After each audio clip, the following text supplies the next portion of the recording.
Hi. So elimination யாரு அப்படின்றது அலசல் புலசலா வந்து ஆதிரை அப்படின்ற மாரி வந்துட்டுருக்கு. பட் இன்னும் எக்ஸாக்ட்டா யாருன்ற மாதிரி ஃபுல்லா கரெக்ட்டா யாரும் இன்னும் சொல்லல. நேத்தியோட சில விஷயங்கள்லாம் வந்து அங்க விட்டுருந்தோம். அத பத்தி டிஸ்கஸ் பண்ணணும்னு சொல்லியிருந்தோம். அம்மாவால வந்து இப்ப ஜாயின் பண்ண முடியல. ஸோ நானே வந்து இதெல்லாம் சொல்றேன். நேத்து மெயினா நாங்க பேசணும்னு நெனச்சது அந்த கேப்டன்சி டாஸ்க்கு. அதுக்கப்புறமா FJ and Arora and Vikram and FJ இவங்களோட சண்டைகள் இவங்க எல்லாம் என்ன பேசுனாங்க. அண்ட் நேத்து நைட்டு திவ்யாவோட கடந்து வந்த பாதை. ஃபர்ஸ்ட் திவ்யாவோட கடந்து வந்த பாதையிலேருந்து ஸ்டார்ட் பண்ணிடலாம்னு நினைக்கிறேன். நெறைய பேர் வந்து அவங்களோட கடந்து வந்த பாதையில அவங்களுக்கான இன்னல்கள், துன்பங்கள் இந்த மாரி விஷயங்கள்லாம் பேசியிருந்தாங்க. பட் ஃபர்ஸ்ட் டைமான்றது கூட இல்ல. அப்சராக்கு அப்புறமா வந்து ஒரு கடந்து வந்த பாதை, ஒரு ஒரு சமுதாயத்துல இருக்கிற சில விஷயங்கள சொல்ற ஒரு ஆட்களா வந்து எனக்கு திவ்யாவோட ஸ்டோரி தெரிஞ்சுச்சு. ஏன்னா அப்சரா வந்து அவங்களோட அந்த டிரான்ஸ்ஜெண்டரா அவங்க டிரான்சிஷன் ஆகும்போது இருந்த இன்னல்கள், அந்த மாரி மத்த பெண்களுக்கு இருக்கிற இன்னல்கள், மத்த சீசன்ஸ்ல இத பத்திலாம் நெறைய பேசப்பட்டிருக்கு. ஸோ அப்படி வந்து அவங்க சொல்லிட்டதுக்கு அப்புறமா திவ்யாவோட சைட்ல இருந்து அவங்க ஸ்டோரி தான் இருக்கும்னு பார்க்கும்போது, அவங்க ஒரு முக்கியமான ஒரு விஷயத்த எடுத்து வச்சாங்க. அதுதான் தமிழ் இண்டஸ்ட்ரியில, நம்ம இண்டஸ்ட்ரியில மட்டும் தான் தமிழ் ஆட்கள புடிக்காது.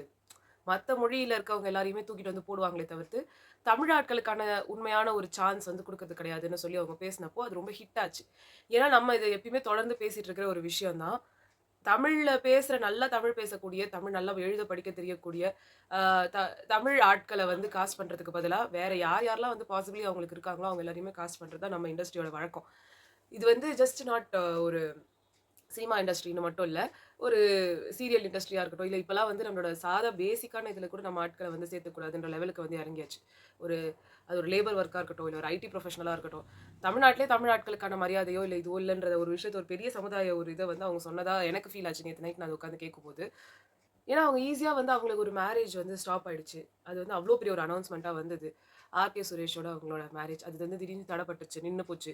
அதுக்கப்புறமா அவங்க மேல இருந்த நெறைய கான்ட்ரோவர்சிஸ் அண்ட் அவங்களோட ஃபோட்டோஸ் எல்லாமே ரொம்ப தப்பான முறையில எடுக்கப்பட்டது. இது எல்லாத்தையும் அவங்க உட்கார்ந்து ரொம்ப டீட்டெயில்டா சொல்லியிருக்கலாம். பட் அத அவங்க சொல்லல. அவங்க இத சொல்லும்போது எனக்கு ரொம்ப ஆச்சரியமா இருந்தது. பரவால்ல இந்த ஒரு விஷயத்த இவங்க அட்ரஸ் பண்றாங்கன்னு சொல்லி. ஏன்னா, இதனால அவங்களுக்கான ஹேட்டட் அங்க நெறைய வரும். அங்கேயே நெறைய பேர் வேற ஒரு மொழி பேசுற ஆட்கள் வேற இடத்துல இருந்து வந்து இங்க வந்து ஷைன் ஆனவங்க. இப்ப அங்க உட்கார்ந்திருக்க அமித்தே வந்து அவரு கன்னடா, அவரு அவரு அ க க இது கன்னடம் நல்லா பேசக்கூடிய ஒரு பெர்சன். தமிழ் வராத ஒரு பெர்சன். இதுக்காக கத்துக்கிட்டேன்னு சொன்னாரு. ஸோ, ஆனா ஸ்டார்ட்டிங்ல அவரு வரும்போது அவரும் தமிழ் இல்ல. கன்னடம் தான். அந்த மாரி அங்க சாண்ட்ரா இருக்காங்க. இவங்க எல்லாருமே அவங்கவங்க இது வந்து மொழி தான் ரொம்ப உயர்ந்ததுன்னு பேசிட்டு இருக்கிற ஆட்களுக்கு முன்னாடி நின்னு இப்படி ஒரு ஸ்டேட்மெண்ட் வைக்கிறதுன்றதே எனக்கு ஒரு பெரிய விஷயமா தோணுச்சு. அது மட்டும் இல்லாம இந்த வீடியோஸ்லாம் வெளியில வரும்போது, இவங்கள மாரியே மத்த சீரியல்ஸ்லயும், படங்கள்லயும் நடிக்கப்பட்டவங்க எல்லாருமே இந்த விஷயத்த கேட்பாங்க. அந்த விஷயம் வந்து வெளியில பேச்சு பொருளா ஆகுன்றது கூட அவங்க பெருசா நினைக்காம அத பேசுனது எனக்கு ரொம்ப புடிச்சிருந்தது. அவங்க வந்து அவங்களோட அவங்களோட லைஃப் ஸ்டோரிய விட இதுக்கு வந்து அவங்க நெறைய இம்பார்ட்டன்ஸ் குடுத்திருந்தாங்க. இது எனக்கு ரொம்ப புடிச்ச ஒரு விஷயம். நெறைய பேர் இதுக்குமே வந்துட்டு இவ வேஸ்ட், இவ தண்டம், பேச தெரியல, அது பண்ண தெரியல, இது பண்ண தெரியல வச்சுக்கோங்கங்க. It's not an issue. ஏன்னா எல்லாருக்குமே எல்லாமே புடிச்சிராது. இன்னும் சொல்லப்போனா இந்த மாரி இருக்க ஆட்கள முக்காவாசி பேருக்கு பிடிக்காது. அவங்க இன்னொரு ஒரு லைன் சொன்னாங்க. எல்லா தப்பையும் பண்ணிட்டு அமைதியா இருக்கிறவனுக்கு எதுவுமே பிரச்சனை இருக்காது. தப்பே பண்ணாம நம்ம தப்பு பண்ணலையேன்ட்டு எதிர்த்து கேள்வி கேட்கிறவனுக்கு தான் இருக்க வேண்டிய எல்லா பிரச்சனையும் எடுத்து வந்து குடுப்பாங்கன்ட்டு. அவங்களுக்கு நடக்கிற சில இன்னல்களுக்கு அவங்களே பதில் சொல்லிட்ட மாரி இருந்தது. அவங்களுக்கு நெறைய விஷயம் அவங்க சொன்னாங்க. ரெட் கார்ட் குடுக்கறதுக்கு வந்து சொன்னாங்க. ஏன்னா, இந்த பொண்ணு எதிர்த்து கேள்வி கேட்குது அப்படின்றதுக்காக. இந்த மாரி நெறைய நெறைய ஆ இன்சிடென்ட்ஸ் நம்மளும் பார்த்துருக்கோம். நெறைய பேருக்கு நடந்தது நம்ம பார்த்துருக்கோம். ஸோ அப்படி இருக்கும்போது, இவங்க அத ஒரு வாய்ஸ் அவுட் பண்றாங்களே, அதுவும் இவ்ளோ பெரிய மேடையில அத வாய்ஸ் அவுட் பண்றாங்களேன்றது எனக்கு ரொம்ப சந்தோஷமா இருந்துச்சு. ஸோ அதுதான் நான் ஃபர்ஸ்ட்டு சொல்லணும், அட்ரஸ் பண்ணணும்னு நெனச்சேன். இது யாருன்னா வந்து அது இப்படி அப்படின்னா வச்சுக்கோங்கங்க உங்களோட இது. ஆனா ஒரு சாதா ஒரு பெர்சனுக்கு வந்து ஹிட் ஆகுற விஷயங்கள பேசக்கூடிய தன்மை அவங்களுக்கு இருக்குதுன்னு நான் நெனைக்கிறேன். மத்தவங்க யாருக்குமே அப்படி இல்ல. எனக்கு அப்சராவோட ஸ்டோரி அப்படி வந்து ரொம்ப கனெக்ட் ஆச்சு. எனக்கு அந்த மாரி பெர்சனலா எக்ஸ்பீரியன்ஸ் இல்ல. நம்மளுக்கு பெர்சனலா அவ்வளவா நம்ம பார்த்தது இல்லனாலுமே, அவங்க ஒரு சமுதாயத்துல நடக்கிற சில விஷயங்கள வந்துட்டு எவ்வளோக்கு எவ்வளோ முடிஞ்ச அளவுக்கு பாசிட்டிவா சொல்ல முடியுமோ இப்ப சொன்னாங்க இல்லையா? திவ்யாவும் அதேதான். அவ்வளோக்கு அவ்வளோ பாசிட்டிவா சொன்னாங்க. அத கேட்க ரொம்ப ஹேப்பியா இருந்துச்சு. இப்படி கூட வந்து கடந்து வந்த பாதையில சொல்லலான்னு. ஏன்னா அது அந்த டாஸ்க்னாலே அழுங்காட்சின்றது தான் நம்ம மைண்ட்ல நிக்கிறது. எப்படி அவங்க வந்து சொல்ல போனாலுமே ஒரு பாசிட்டிவான அவுட்லுக்கு எடுத்துட்டே வரமாட்டாங்க. அவங்களுக்கு இருக்கிற கஷ்டத்திலேயே போகும். அப்படி இருக்கும்போது இந்த 2 விஷயங்கள் எனக்கு ரொம்ப புடிச்சிருந்தது. அடுத்து வந்து விக்ரம் அண்ட் எஃப்ஜே ஓட ஃபைட்டுக்கு வருவோம். அவரு பண்ணது பியூர்லி ஆதிரை வந்து எஃப்ஜேக்கு மேல வந்து உட்கார்ந்திருந்தாங்க. ஆப்வியஸ்லி அவங்க ரொம்ப ஒரு அன்பேலன்ஸ்டான ஒரு இடத்துல தான் உட்கார்ந்திருப்பாங்க. கீழ அவங்களோட மொத்த வெயிட் டிபெண்டன்ட் வந்து அ எஃப்ஜே மேல தான் இருந்திருக்கும். இவரு போனாரு, எஃப்ஜேயோட கால புடிச்சு இழுத்ததுல அந்த பொண்ணு எப்படியோ பேலன்ஸ் பண்ணி நின்றுச்சு.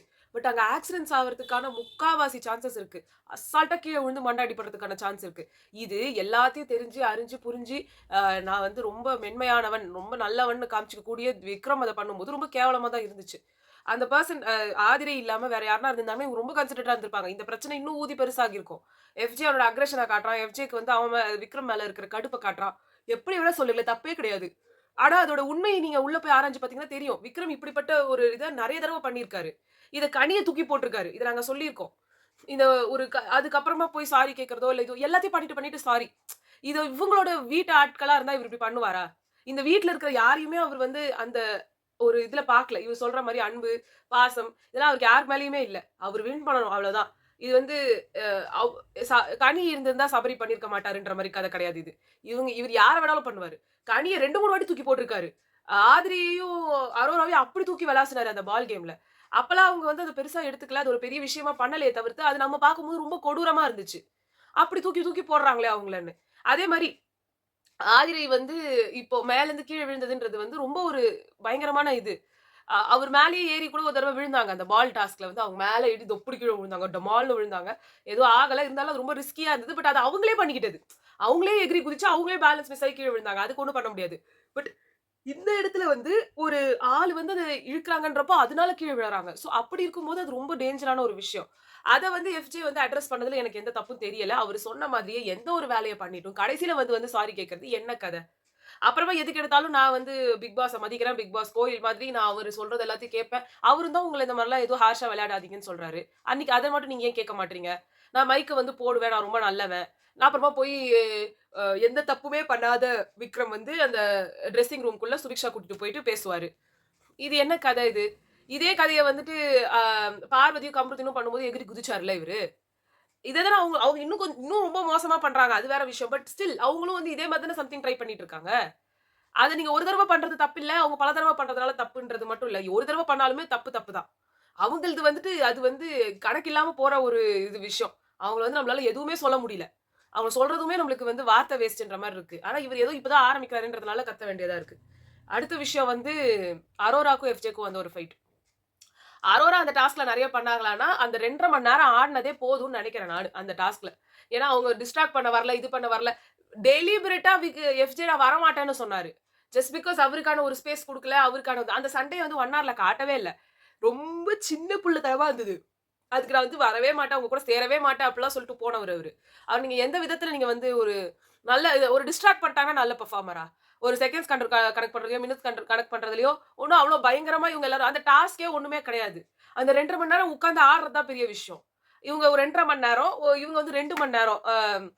திவ்யா டீம். அது கஷ்டம் தான். பட் ஸ்டில் இவங்க அளவுக்கு அது இன்னும் 1/2 அன் ஹவர்க்கு மேல 40 மினிட்ஸ் ஜாஸ்தியா ஆடியிருக்காங்கன்றப்போ, அவங்க தான் எனக்கு பெஸ்ட் பெர்ஃபார்மர்ஸா தெரிவாங்க. அப்ப நீங்க அரோரா எதுவுமே பண்ணலன்னு சொன்னா என்னால ஒத்துக்க முடியாது. அரோரா அங்க ஆடுனதே போதும் எனக்கு தெரிஞ்சு.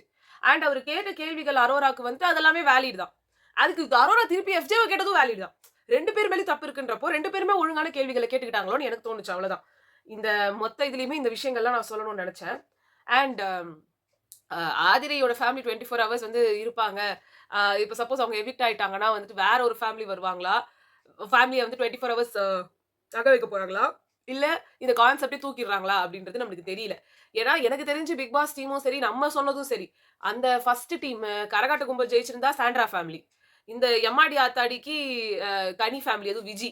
அ அதுக்கப்புறம் சுபிக்ஷா டீம் அந்த ஆடினே இருப்போம் டீம்ல இருந்து வின் பண்ணா சுபிக்ஷாவோட அப்பா, அம்மா வருவாங்க. அவங்க வந்து இருப்பாங்கன்றது தான் பிளானிங்கா நாங்களே வச்சிருந்தோம். அதுதான் முக்காவாசி பிக் பாஸும் யோசிச்சிருப்பாங்க. பட் இப்போ ஆதிரையோட ஃபேமிலி 24 ஹவர்ஸ் இருக்கிறதுனால பெருசா எந்த கன்டென்ட்டுமே கிடைக்காது. சுத்தமா எதுவுமே கிடைக்காது. ஆனா அது விஜி இருந்திருந்தாங்கன்னா நெறைய கிடைச்சிருக்கும். அதுலயும் விஜி வந்தா தான். அங்க உட்கார்ந்து கனி பேசுறத பார்த்தா, அவங்க பசங்களையும் அவங்க ஹஸ்பண்டும்னா அதுவும் வேஸ்ட். அவங்க பசங்க ஹஸ்பண்ட பார்க்கறதுக்காக யாரும் இல்ல. விஜி வந்து ஆல்ரெடி ஒரு கண்டஸ்டன்ட்டா இருந்துட்டு போனவங்க. அவங்களால கிழிச்சு எடுக்க முடியும் அப்படின்ற ஒரு தாட் ப்ராசஸ்ல தான் சொல்றது. சோ பார்க்கலாம் யார் என்ன வரப்போறாங்கன்னு சொல்லி. சப்போஸ் ஆதிரை வந்து எலிமினேட் ஆயிட்டாங்கன்னா என்ன நடக்கும்? அவங்கள தான் எலிமினேட் பண்ணுவாங்கன்ற மாரி பேசிட்டு இருக்காங்க. நடுவுல நேத்து எஃப்ஜேவையும், கனியையும் அனுப்பிடுறாங்கன்ட்டு டெஃபினெட்லி நாட். சாண்ட்ராவ வேற சொல்லிட்டு இருக்காங்க. இவங்க எல்லாரையுமே வச்சிருக்கிறதே அந்த ஃபேமிலி வீக்காக தான். இன்னும் சாண்ட்ராலாம் இருந்தா தான் திவ்யாவுக்கான ஒரு நியாயம் கிடைக்கிறதுக்கு திவ்யா வீட்ல இருந்து வந்து கேட்கணும். எனக்கு அதுவே இப்ப எனக்கு பெரிய இதா இருக்கு. திவ்யா வீட்ல இருந்து வந்து கேட்பாங்களா? மாட்டாங்களா?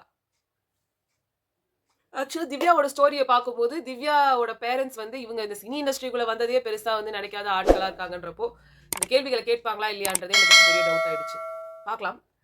என்ன நடக்குதுன்னு சொல்லி உங்கள லைவ்ல சந்திக்கிறோம். பாய்.